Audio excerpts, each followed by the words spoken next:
Hai guys, I'm Tamono and welcome back to my channel. Nah, seperti biasa, ini adalah hari yang apa ya, menyenangkan buat gue. Kenapa? Karena gue baru kedatangan AC baru. AC yang sebenarnya sih bukan baru ya, maksudnya dalam hidup gue ini adalah AC yang bener-bener baru.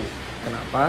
Karena ini adalah brand yang belum pernah juga gue pakai sebelumnya. Karena kan kalian mungkin udah tahu ya, sebelumnya kalian pernah lihat video gue yang gue pakai AC Dekin itu pertama. Sebelumnya gue pakai Sharp, nah sekarang gue pakai AC brand yang lain. Jadi ada dua brand. Nah, kita akan bahas satu-satu. Nah, kita kali ini akan unboxing, nggak unboxing sih, udah gue unboxing sebenarnya, cuman gue karena excited banget pengen kasih ke kalian. Karena ini AC-nya bener-bener geras banget, bukan AC yang baru sebenarnya karena ini keluaran 2019. Nah, AC-nya sesuai dengan judulnya adalah AC Panasonic CS-XN7 TKJ, which adalah versi sebelumnya atau previous version dari AC Panasonic XN series WKJ. Kan paling baru tuh WKJ, cuman entah kenapa gue dengan AC tipe ini yang masih TKJ lebih lebih excited. Kenapa? Karena ada fitur-fitur yang menurut gue kenapa sih dihilangin di seri WKJ. Nah, di seri ini, di seri TKJ justru menurut gue lebih esensial, walaupun kalau kita tarik lagi ke belakang tipe SKJ itu masih banyak banget fitur yang ada, kayak misalnya Econavi, ada powerful quiet segala macam. Pokoknya fitur-fitur yang sebelumnya paling lengkap itu menurut gue di SKJ, di TKJ sedikit dikurangi, dan di tipe WKJ makin dikurangin lagi. Jadi ini adalah tipe XN7 TKJ 3/4 PK dari Panasonic, dan ini adalah tipe low watt atau watt rendah. Nah, seperti apa? Gue udah gak sabar banget pengen ngasih ke kalian outdoornya, terus indoor unitnya, sama remote controlnya. Yuk kita lihat. Yes, bener banget. Ini adalah indoor unitnya dari AC Panasonic CS XN7 TKJ atau AC versi low watt dari Panasonic. Ini adalah AC Panasonic pertama gue, dan bisa kalian lihat di sini. Emang ini bukan model yang paling baru seperti sudah gue sebutkan sebelumnya, cuman ini adalah versi yang menurut gue kayak paling bagus lah gitu dibanding seri-seri yang lain gitu. Nah, ini masih baru datang banget, gue baru unboxing karena gue excited banget sama AC ini. Bisa kalian lihat di sini AC-nya, ukurannya, dimensinya, taruhlah ini lantainya ukurannya 80 lah, lebih kurang dimensi panjangnya gitu. Ada label Panasonic di sini. Terus di sini ada deretan lampu indikator, ada power, timer, eye auto, sama nano EG atau sistem ionnya dari Panasonic. Nah, warnanya tentu saja adalah warna biru untuk lampu, nano EG-nya, untuk timer dan auto warna orange, dan powernya warna hijau. Di sini ada grid warna ini copper, warna bukan gold ya, lebih ke copper, warna tembaga, dan ada tulisan low watt and low voltage. Sebenarnya kalau untuk fitur low voltage ini udah ada di AC Sharp yang ada label loves-nya, low voltage gitu. Nah, kita lihat di sini dari stiker energinya, kita lihat. Oke, ER-nya 11,67 aja guys, tapi lumayan lah ya. Terus ada keterangan modelnya seperti AC-AC yang lain. Untuk unit dalam CS XN7 TKJ, sementara unit keluarnya adalah CU. Jadi bedanya S sama U aja, tapi untuk XN7 TKJ-nya sama. Oke. Daya AC ini adalah 530 watt, kapasitas pendinginan 7000 BTU per hour ya. Gitu. Nah, ini seharusnya dia ada air wings-nya gitu. Jadi setelah SKJ itu kan flap-nya terbuka dari bawah ke atas, khas Panasonic. Mulai di model ini, di angkatannya ini, nah berubah ya, model flapnya terbuka dari atas ke bawah gitu, dan dia ada air wings-nya setahu gue gitu. Oke, kita beranjak ke remote controlnya nih guys. Oke, ini adalah remote control dari AC Panasonic CS XN7 TKJ. Oke, layarnya lumayan kecil ya, lumayan mini di sini. Terus kita lihat di sini suhunya sudah lebih presisi. Dia perpindahannya nggak 1 derajat, tapi 0,5 derajat Celcius. Ini udah gue setting jamnya, udah sesuai dengan waktu sini, waktu 14:15 WITA. Di sini tertampil modenya ada eye auto, terus untuk arah swingnya, ini auto swing. Ini fan-nya karena AC ini belum dipasang, jadi sementara auto fan, jadi dia belum bisa dipencet gitu. Perpindahan suhunya dia 0,5 derajat dan paling rendahnya adalah 16 derajat khas Panasonic. Ini ada modenya, mau mode apa, auto kah, atau cool kah, atau dry kah gitu. Kita akan pakai cool aja deh. Karena ini baru mau dipasang, jadi kita set paling rendah dulu ya guys, 16,5. Ini ada quiet, kalau misalnya kalian pengen tidurnya lebih nggak kedengeran AC-nya, walaupun gue belum tahu sih nanti seperti apa AC ini yang bekerja. Ada temperatur naik turun ya, ada mode sleep. Seharusnya sleep ini menggantikan Eco Smart seharusnya. Oke, untuk air swing-nya di sini gue juga belum tahu seperti apakah pergerakan lowernya. Oke, ini timer on off ini adalah untuk setting. Kita ganti naik ke mau perpindahan jamnya baru kita set. Kalau kita nggak jadi pakai cancel. Sebelum kita pakai remote AC ini, setelah kita masukin batu baterainya di sini, nah kita pencet clock dulu gitu untuk setting jam.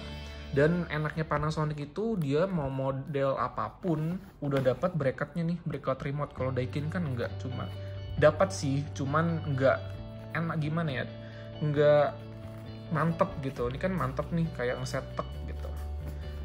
Kalau misalnya kalian ingat AC gue yang di rumah yang FTKC TVM, nah itu kan dia cuma kayak nyantel di sini doang. Nah ini kan dia nge-gripnya mantep gitu, set gitu. Oke, sekarang kita lihat ke bagian outdoor unitnya. Yuk. Oke guys, ini adalah desain dari outdoor unitnya Panasonic CS XN7TKJ. Kodenya adalah CU. Bedanya di depannya aja. Oke, kita lihat di sini. Nah, ini emang desain Panasonic tipe ini memang sudah berbeda ya, karena dia pakai EcoTaff ya, warnanya silver begini. Modelnya bisa dibilang semua model yang PK kecil sama ya gitu. Dan kita lihat di sini, kalau kalian ingat tipe Panasonic yang pertama banget keluarin EcoTaff, dia selain Panasonic ada label brand Panasonic di sini, dia ada tulisan, ada stiker R32-nya, ada label EcoTaff-nya. Nah di seri TKJ ini cuman ada brand Panasonic. Dan kalau misalnya kalian udah pernah lihat yang tipe WKJ, nah label EcoTaff dimunculin lagi di sini. Dan mungkin kalau buat teman-teman yang nonton video ini dan mungkin bekerja di Panasonic Manufacturing Indonesia, menurut gue better kalau misalnya mau diproduksi AC yang memuat konten atau punya fitur nano EG, better dikasih labelnya di sini gitu. Pokoknya ada yang menunjukkan ini loh deluxe low watt gitu, kayak di tipe premium inverternya Panasonic tuh yang XU10VKP. Nah itu kan dia ada label nano EG-nya. Nah mending dikasih deh dibanding polosan gini gitu. Kalau EcoTaff kayaknya nggak akan terlalu orang nggak akan terlalu tahu gitu. Nah ini adalah yang kita harus lihat, data kelistrikan. Oke, sudah terlihat CU bukan CS. Oke, masukan maksimum atau tarikan pertamanya adalah 680 watt atau 3,3 ampere.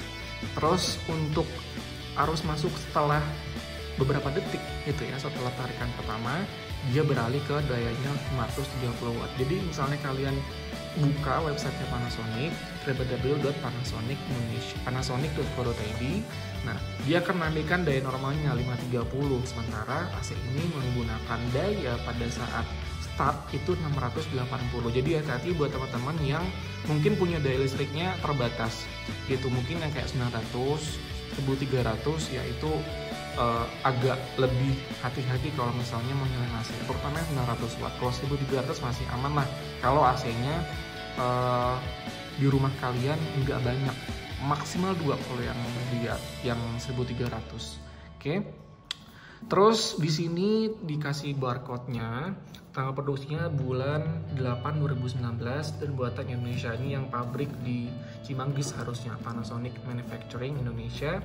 Ini buatan Indonesia. Jadi kalau misalnya kalian lihat AC Panasonic, belakangnya ada yang J, ada yang P. Itu apa sih bedanya? Bedanya di negara pembuat. Kalau belakangnya J, inilah Jakarta, Made in Indonesia. Tapi kalau misal belakangnya P, itu buatan dari Malaysia punya. Biasanya yang P itu adalah tipe-tipe inverter gitu. Jadi kalau misalkan mau beli yang tipe PU atau XU, nah itu dia biasanya buatan Malaysia punya.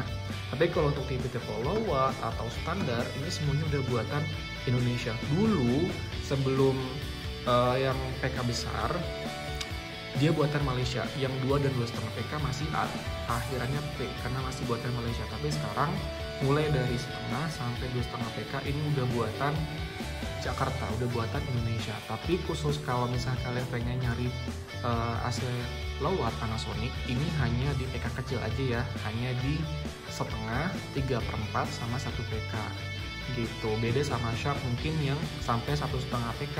Tapi kalau Panasonic dia untuk low watt sampai pilihannya dari setengah, 3/4 dan 1 PK aja gitu ya. Oke, ini kita lihat belakangnya juga sudah berwarna biru ya guys ya, sudah bluefin itu, sudah biru. Kalau kata bahasanya Panasonic itu biru, ada kepanjangannya gue juga nggak tahu sih, panjangannya lupa gitu. Oke, baling-balingnya ada 3 blade-nya dan dia akan berputar ke arah kanan. Ini juga warnanya abu-abu gelap. Oke, ini untuk pelepasan panas ya guys.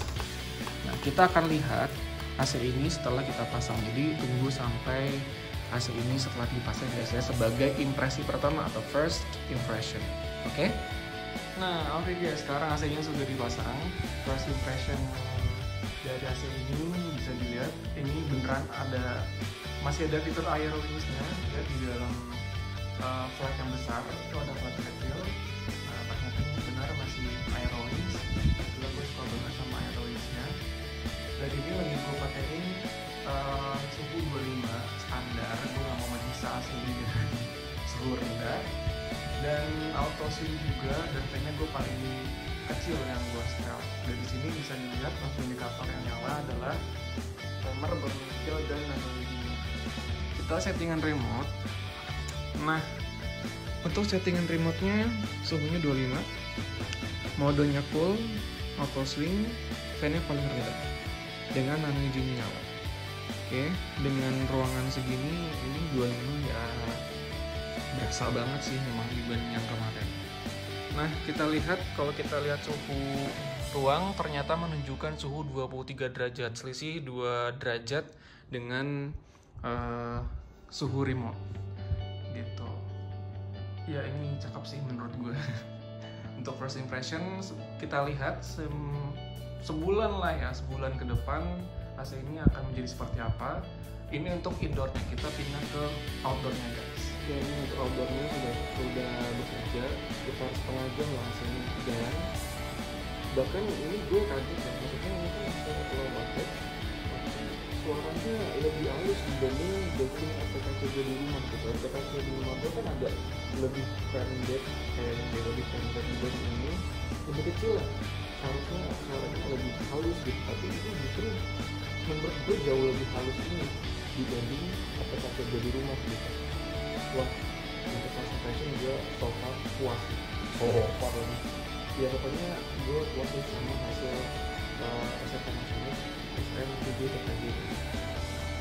Ya, itu tadi adalah first impression gue dengan AC ini, AC Panasonic CS XN7 TKJ. So far sih ya, dengan waktu 1 jam lebih kurang 1 jam AC ini nyala, ya gue puas dengan mencapai suhu yang katanya kan kalau AC low watt itu dia lama mencapai suhu yang diinginkan, tapi ternyata dengan suhu 25 aja, bahkan ini tadi gue unjukin 23 karena suhu di termometer dinding gue, tapi ternyata sekarang udah ke 22. Gue puas sama AC ini, mudah-mudahan awet. Dan bunyi outdoornya tadi seperti kalian lihat juga halus banget, beda sama Daikin FTKC gue di rumah. Ya mudah-mudahan AC ini bisa awet, itu aja sih harapan gue, nggak rewel gitu. Dan apalagi ya, mudah-mudahan nano-LED-nya beneran ngefek ya untuk ruangan ini. Kan katanya kalau ada sistem ion nano-LED itu dia bisa bikin ruangan nggak bau, terus juga ya bebas dari kuman. Nah, kita lihat apakah nano-LED ini beneran bekerja dengan harapan gue gitu kan. Dan kita lihat, gue akan bikin video reviewnya 1 bulan ke depan, kira-kira apakah AC ini mengalami penurunan performance atau tetap gitu. Oke, sampai ketemu di bulan selanjutnya. Thank you udah nonton. Kalau misalnya kalian suka dengan video ini, bisa di like. Kalau nggak suka, bisa di dislike. Oke, selamat pamit and have a nice weekend. Go!